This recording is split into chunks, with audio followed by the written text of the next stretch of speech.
Okay. I just realized something. Well, I realized I've been on for a long time. The way they unselfishly rely on the time. For example, David Robinson, he was the man for a while. Young Tim Duncan comes in. Tim, it's your turn. Tim getting older. We got a young Tony Parker. It's your turn. So now Tony and Tim, they're handing over to this guy, Kawhi Leonard, respectively, and he's carrying it, and everybody else is following suit, and that's why they always win.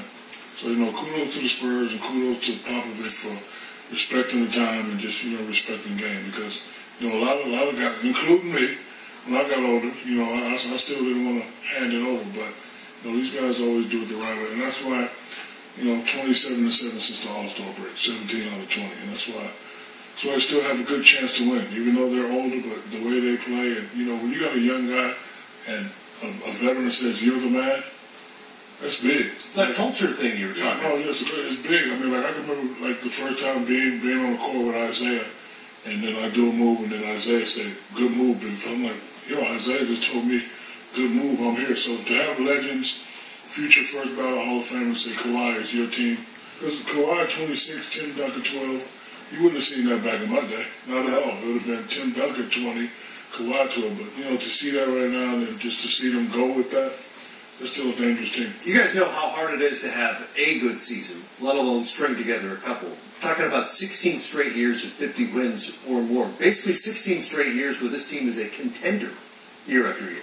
Yeah, it goes back to the culture thing and guys buying into the system. I mean, Poppavich could put anybody out there in that offense and defense that runs the same way.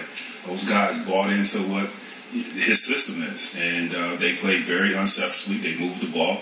They get the best shot every night, and it doesn't matter who's getting, the 15 to 20 points a night. There's different guys that's really, stepping up for this team. But Kawhi is the guy now that's carrying these guys because Tony Parker is down, and he's playing phenomenal basketball on both ends of the basketball court. And I would go back to the founder, and I would call David Robinson the admiral, the founder. Mm-hmm. What Shaq is speaking of in terms of passing the torch, David Robinson gracefully passed the torch to Tim Duncan. When Tim Duncan joined the Spurs, not only was David Robinson one of the best big men in the NBA, but he also, when they drafted Duncan, spent time with Duncan in the summer. They both came back to training camp together. And as time went on, he gracefully passed the torch. And he was the founder. We talk about this culture. You got to give the founder, David Robinson, and the admiral, a lot of credit. You mentioned Parker, by the way, left this game with